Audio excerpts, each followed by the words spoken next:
Some cars were built to win, others were built to terrify, but a few were so brutally fast, so dangerously powerful, that racing organizations, insurance companies, and even lawmakers had to step in and say enough. Today, we're counting down 15 muscle cars that were so fast they got banned. Machines that pushed horsepower so far beyond the limit, they rewrote the rules, shattered records, and scared the establishment into submission. From drag strip dominators to street-legal missiles, these are the outlaws that proved you can build something too fast for its own good. Number 15, the 1969 Chevrolet Camaro, ZL1.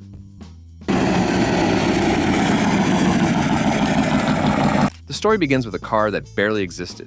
In 1969, Chevrolet built a Camaro so powerful, so outrageously engineered, that only 69 examples ever left the factory floor. This was the ZL1, and it carried an all-aluminum 427 cubic inch big block that churned out an advertised 430 horsepower. But everyone who knew engines understood the truth. This monster was making closer to 550 horses, maybe more. The aluminum block shaved nearly 100 pounds off the nose, giving the ZL1 a weight distribution that made it feel alive in ways no Camaro had before. On the drag strip, this thing was a weapon.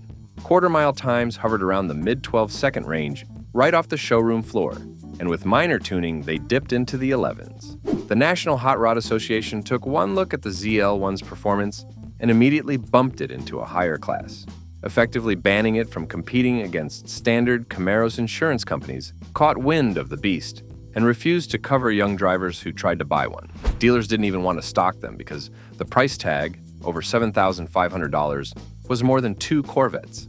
The ZL1 represented everything dangerous about the muscle car era compressed into one package.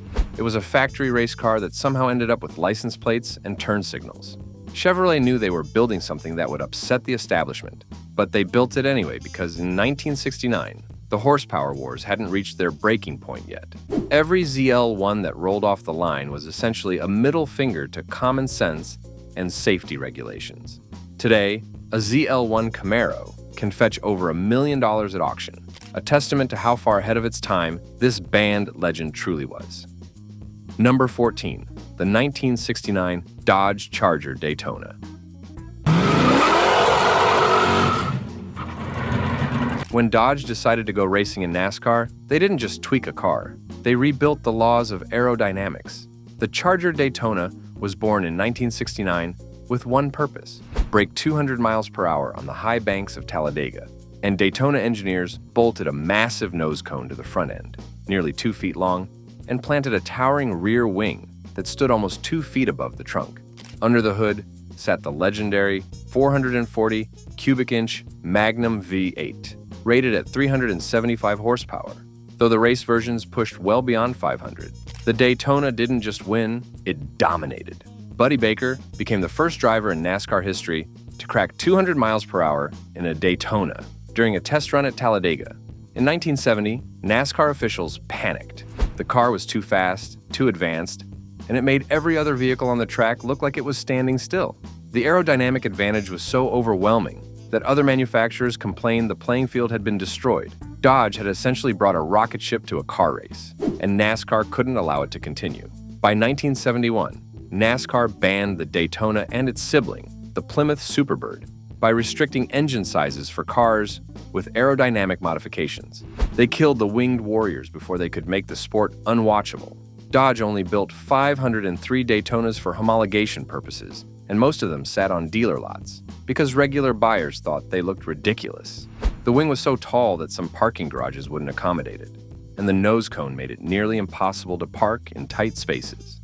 Today, those same cars are worth $500,000 or more, celebrated as the wildest machines ever banned from American racing. Number 13, the 1970 Plymouth Hemi Cuda. In 1970, Plymouth took the already aggressive Barracuda and stuffed it full of pure violence. The result was the Hemi Cuda, a car so fast and so loud that it became a legend before most people even saw one. The heart of the beast was Chrysler's 426 cubic inch Hemi V8, an engine so powerful it was nicknamed the Elephant Official Horsepower, was listed at 425, but dynos told a different story. Closer to 500 horses were screaming through those dual exhaust pipes. The Hemi Cuda could rip through the quarter mile in 13.5 seconds, hitting speeds of over 105 miles per hour. That kind of performance made it a drag strip king, but it also made it a nightmare for insurance companies. By 1970, the muscle car wars had caught the attention of regulators and insurers, who were tired of seeing young men wrapping these missiles around telephone poles. The Hemi Cuda became nearly impossible to insure for anyone under 30, and the premiums were so high that most buyers simply walked away. Plymouth only sold 652 Hemi Cudas in 1970, making it one of the rarest and most desirable muscle cars ever built. Drag racing organizations bumped the Hemi Cuda into higher competition classes almost immediately, banning it from running against lesser machines. The car's reputation grew with every race it won and every insurance claim it generated. Plymouth dealerships found themselves explaining to disappointed customers that yes, they could buy the car, but no, they probably couldn't afford to drive it legally. The Hemi Cuda became a symbol of excess, a reminder that American automakers had pushed performance so far that society couldn't keep up today. A numbers-matching Hemi Cuda can sell for well over $3 million, a price that reflects not just its rarity, but its status as a car too fast for its own era. Number 12. The 1970 Buick GSX Stage 1. Buick has never been known as a performance brand, but in 1970 they built a muscle car so shockingly fast that it embarrassed Chevrolet, Pontiac, and even Dodge. The GSX Stage 1 was a gentleman's hot rod wrapped in Apollo white or Saturn yellow paint, with bold black stripes and a hood-mounted tachometer that meant business.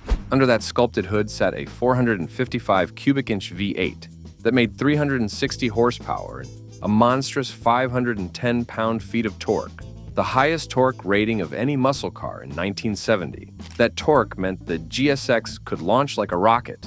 Magazine tests recorded quarter-mile times in the low 13-second range, with trap speeds around 106 miles per hour. Car and Driver called it the fastest car they'd tested all year, faster than the Hemi Cuda and quicker than the LS6 Chevelle. But the GSX's speed came with consequences. Insurance companies saw the performance numbers and immediately classified it as a high-risk vehicle. Premiums skyrocketed, making it unaffordable for most buyers. Buick only sold 678 GSX models in 1970, and fewer than 400 of those were Stage 1 cars. Drag racing sanctioning bodies quickly moved the GSX into higher classes, effectively banning it from competing in stock eliminator brackets. The GSX proved that Buick could build a monster when they wanted to, but the world wasn't ready for a luxury brand to dominate the muscle car wars. Today, a GSX Stage 1 is worth well over $200,000, a reminder that sometimes the most dangerous competitors come from the most unexpected places. Number 11. The 1970 Chevrolet Chevelle SSLS6. Chevrolet had been building fast Chevelles for years, but in 1970, they unleashed something that redefined the term street terror. The Chevelle SSLS6 carried a 450 cubic inch V8 rated at 450 horsepower and 500 pound-feet of torque. It was the highest factory horsepower rating of the muscle car era, and the numbers weren't inflated for bragging rights. This engine delivered Motor Trend tested an LS6 Chevelle and recorded a quarter-mile time of 13.12 seconds at 107 miles per hour. That made it one of the fastest production cars ever tested. The LS6 didn't just win at the drag strip. It destroyed the competition so thoroughly that the National Hot Rod Association banned it from competing in pure stock classes. Insurance companies took notice too, slapping the LS6 with premiums that were triple the cost of a standard Chevelle. Young buyers couldn't afford it, and older enthusiasts didn't want the attention. Chevrolet only built about 4,000 LS6 Chevelles in 1970 before canceling the engine altogether in 1971 due to tightening emissions regulations. The LS6 became a symbol of the final days of unchecked horsepower, a machine so fast it couldn't survive in the world it helped create. Today, an LS6 Chevelle in original condition can command prices north of $300,000, and every gearhead knows the legend. If you see that LS6 badge on the hood, you'd better step aside. Number 10. The 1970 Ford Torino Cobra Jet.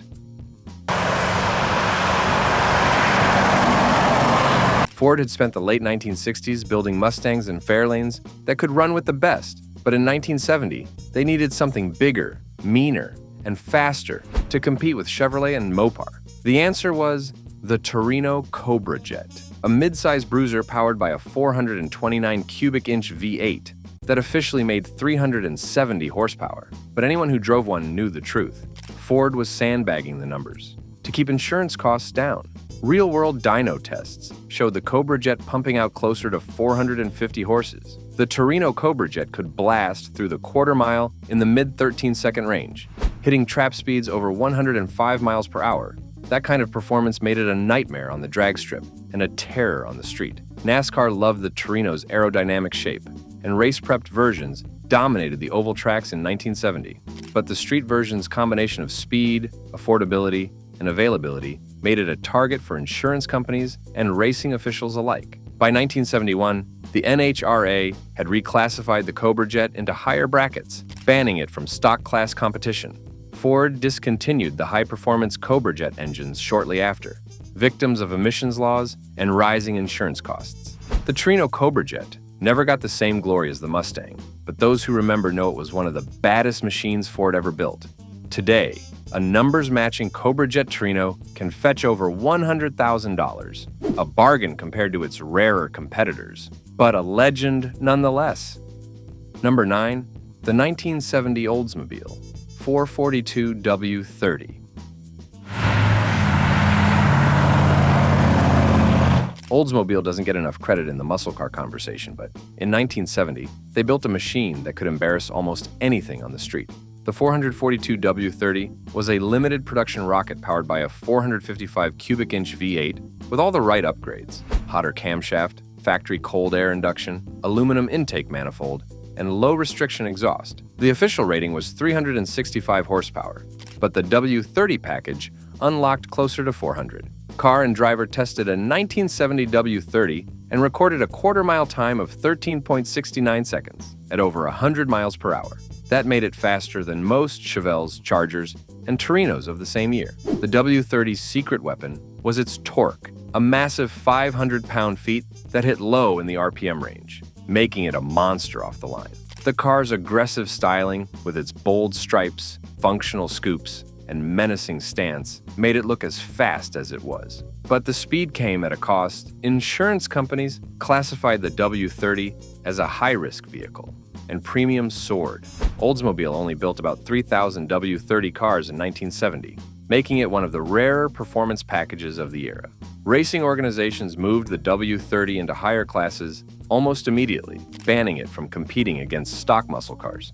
The 442 W30 was proof that Oldsmobile knew how to build a street fighter, but the world didn't give them long to prove it. Today, a pristine W30 commands over $150,000, and those who know the numbers understand why. Number 8, the 1969 Plymouth Roadrunner, Hemi.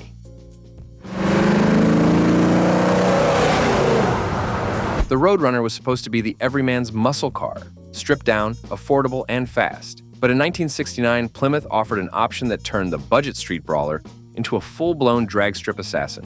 The 426 cubic inch Hemi V8. For an extra $800, buyers could transform their Roadrunner into a car that could humiliate Corvettes and Camaros without breaking a sweat.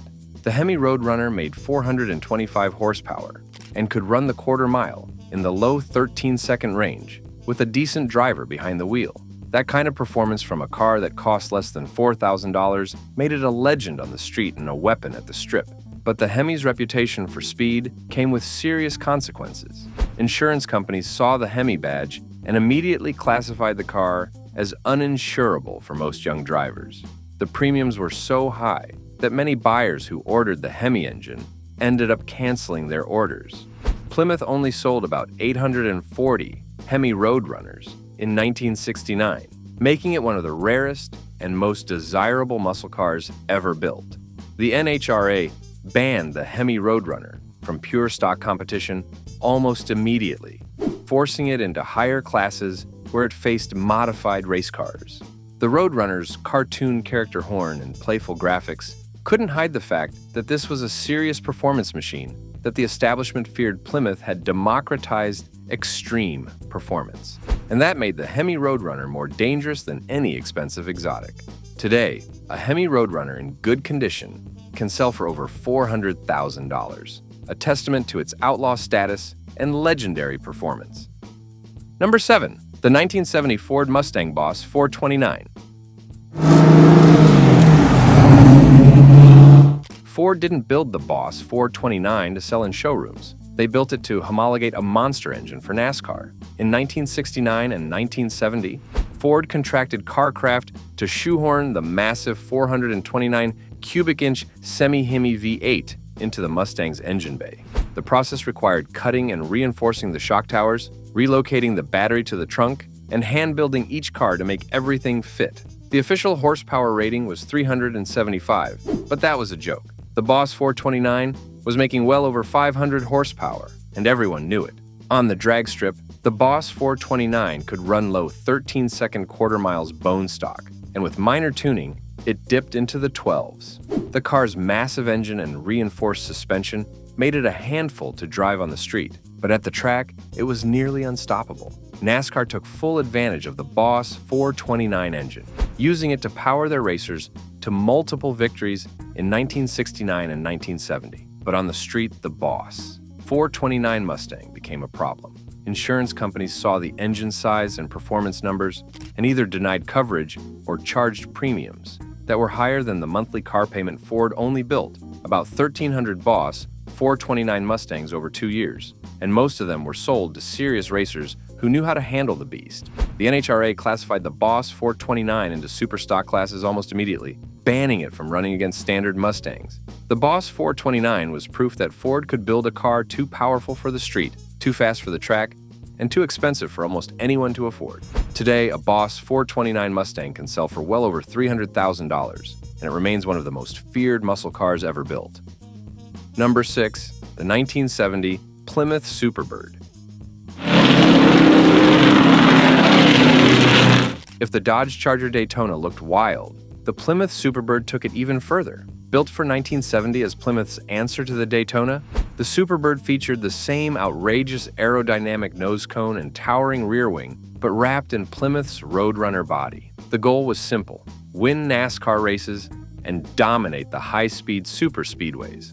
Under the hood, buyers could choose between a 440 cubic inch Magnum V8 or the legendary 426 cubic inch Hemi. The Hemi Superbird was the ultimate weapon, producing 425 horsepower and capable of pushing well past 200 miles per hour on the big tracks. NASCAR teams ran the Superbird with devastating success in 1970, racking up multiple wins and podium finishes. Richard Petty himself drove the Superbird to victory lane multiple times, cementing its place in racing history. But the car's dominance didn't last long. NASCAR officials, worried that the winged cars were making races too predictable, changed the rules for 1971. They mandated that any car with aerodynamic aids had to run smaller engines, effectively banning the Superbird and Daytona from competition. Plymouth built about 1,900 Superbirds to meet homologation requirements, but most of them languished on dealer lots because buyers thought they looked too strange and impractical for street use. The wing made it impossible to use drive-through car washes, and the nose cone added several feet to the car's length, making parking a nightmare. Dealers actually removed the wings and nose cones to make them easier to sell. Those modified cars are now considered tragic losses because an original unaltered Superbird is worth $500,000 or more today. The Superbird proved that you could build a car so fast and so strange that even the people who made it didn't know what to do with it. Number 5, the 1970 Pontiac GTO Judge Ram Air 4. Pontiac invented the muscle car in 1964 with the GTO, and by 1970, they were determined to prove they could still build the fastest street machine in America. The GTO Judge was already a bold statement with its loud graphics and wild colors, but when buyers checked the Ram Air 4 option, they got a car that could back up the attitude. The Ram Air 4 was a 400 cubic inch V8 with specially tuned heads, a hot camshaft, and free-flowing exhaust that made an advertised 370 horsepower. But dyno tests showed the real number was closer to 430 horses. The Ram Air 4 GTO Judge could run the quarter mile in the high 12-second range, hitting trap speeds over 110 miles per hour. That made it one of the fastest Pontiacs ever built, and a legitimate threat to anything on the drag strip. But the speed came with consequences. Insurance companies saw the GTO's performance reputation and slapped massive premiums on Judge models equipped with the Ram Air 4 engine. Young buyers were priced out of the market, and sales plummeted. Pontiac only built about 350 Ram Air 4 Judges in 1970 before discontinuing the engine due to emissions regulations.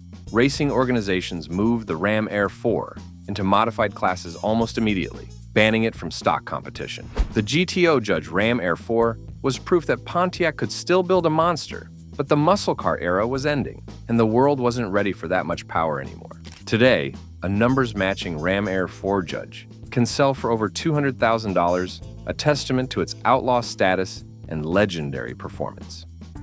Number 4. The 1969 Chevrolet Corvette ZL1. Before the ZL1 Camaro shocked the world, Chevrolet tested the same all-aluminum 427 cubic inch engine in an even more extreme platform, the Corvette. The 1969 Corvette ZL1 was a car so rare and so expensive that only 2 of them were ever built for public sale. The ZL1 engine was rated at 430 horsepower, but like the Camaro version, it was making well over 500. In the lightweight Corvette body, that power was absolutely devastating. The ZL1 Corvette could blast through the quarter mile in the low 12-second range, hitting trap speeds near 115 miles per hour. It was faster than almost any production car on the planet, and it had the pedigree to prove it. But the price was insane.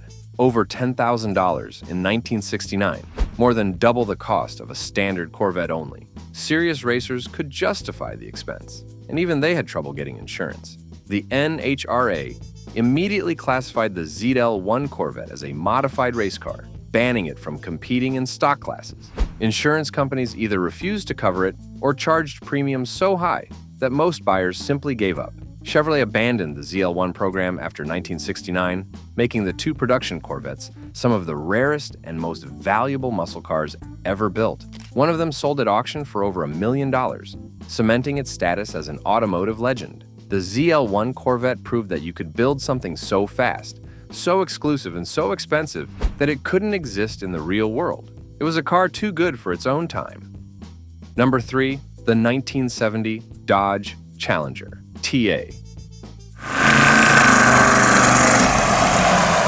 Dodge built the Challenger to compete with the Mustang and Camaro, but in 1970 they created a special version designed specifically for Trans Am racing.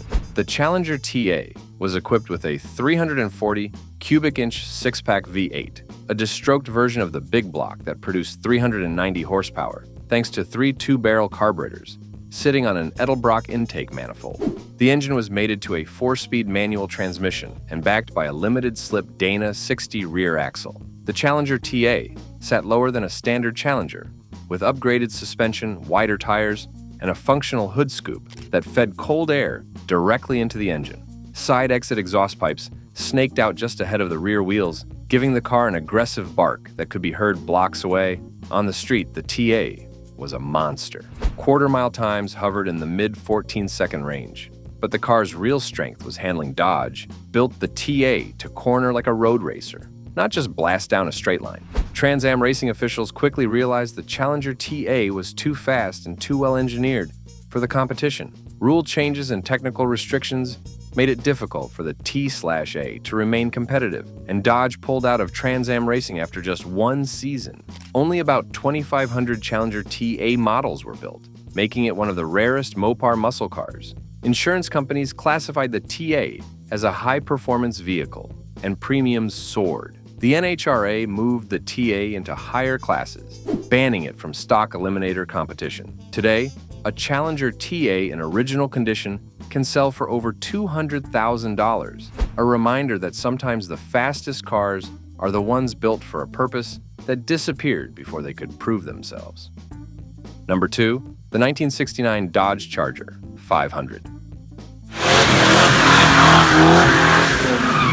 Before the Daytona, there was the Charger 500, Dodge's first serious attempt at turning brute power into aerodynamic perfection for NASCAR. In 1969, Dodge engineers started with the standard Charger body and began reshaping it to slice through the air more efficiently. They replaced the recessed grille with a flush-mounted Coronet-style front, sealing off one of the car's biggest aerodynamic flaws. The tunneled rear window, which created turbulence, was filled in, giving the Charger 500 a smoother, fastback-style rear profile. These seemingly simple adjustments dramatically reduced drag, allowing the car to reach over 190 miles per hour, 190 miles per hour, on the super speedways, making it a genuine threat to Ford's Torino Talladega and Mercury Cyclone spoiler. Under the hood, Dodge offered two engines, the 440 cubic inch, 440 cubic inches, Magnum V8, and the legendary 426 cubic inch, 426 cubic inches, Hemi. The Hemi-powered version was the crown jewel, pushing 425 horsepower, and immense torque through a 4-speed manual, or torque flight automatic transmission. On the track, the Charger 500 proved almost unstoppable, showing that raw horsepower combined with aerodynamic innovation could rewrite NASCAR performance standards. Yet success came with a price. NASCAR officials quickly recognized that cars like the Charger 500 and Torino Talladega were evolving into dangerously fast machines, prompting new rules that forced manufacturers to rethink their designs. Dodge responded with the Charger Daytona, a radical winged evolution that eclipsed even the 500's achievements.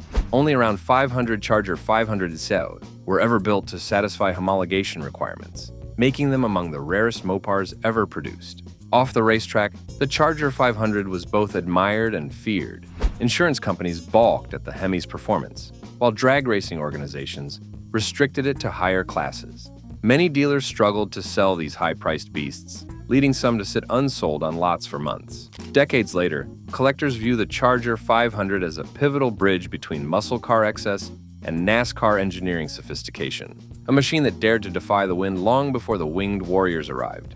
Today, surviving examples fetch well over $400,000, prized not just for their rarity, but for representing the exact moment Dodge stopped chasing victory and started redefining speed itself. The Charger 500 also became a key learning platform for Chrysler's future aerodynamic experiments, providing data that shaped the design of the Daytona and Plymouth Superbird. It proved that aerodynamics, not just raw displacement, could decide a race. Many NASCAR drivers of the era, including Buddy Baker and Charlie Glotzbach, credited the Charger 500 with giving Dodge its first real edge over Ford on long tracks. Even decades later, its sleek design remains one of the most studied shapes in racing history. In the eyes of Mopar purists, the Charger 500 wasn't just a transition car. It was the moment Dodge went from muscle to legend. Number 1. The 1971 Plymouth Hemi Cuda convertible. At the top of this list sits the ultimate forbidden fruit, a car so rare, so powerful, and so expensive that it exists more as legend than machine. In 1971, Plymouth offered the Hemi engine in the Barracuda for one final year, and a handful of buyers checked the convertible option. What emerged were some of the most extreme muscle cars ever built. Drop-top Hemi Cudas that combined brutal power with open-air freedom. The 426 cubic inch Hemi V8 made 425 horsepower, but by 1971, emissions regulations and insurance industry pressure had nearly killed the muscle car. Plymouth only built 7 Hemi Cuda convertibles in 1971, making them the rarest production muscle cars in history. These cars were so powerful that insurance companies flat out refused to cover them for most drivers. Young enthusiasts couldn't get policies at any price, and even older buyers faced premiums that were several times the cost of the car itself. The NHRA banned the Hemi Cuda from competing in pure stock classes, and street racers who tried to register them found themselves facing police scrutiny and constant attention. The 1971 Hemi Cuda convertible was too fast, too rare, and too expensive to exist in a world that was moving away from horsepower and towards safety and emissions control. Each of the 7 cars represented the absolute end of an era, the last gasp of unchecked American performance, before the government and insurance industry changed everything forever. Owning one meant constant battles with insurers, mechanics who were afraid to work on them, and law enforcement who saw them as magnets for trouble. Today, these 7 cars are worth millions of dollars each. One sold at auction for over $4 million, making it one of the most expensive American cars ever sold. The Hemi Cuda convertible represents the absolute peak of muscle car excess, a machine so extreme that it couldn't survive in its own time, but became immortal in memory. It's the ultimate band muscle car, a rolling monument to the era when Detroit built cars that were too fast, too loud, and too dangerous for the world to handle. These machines weren't just transportation, they were declarations of war against speed limits, common sense, and anything that stood in their way. They scared insurance companies, forced racing organizations to rewrite the rule books, and made lawmakers question whether that much power should ever be legal on public roads. Some were banned from the track. Others were banned by economics and regulations.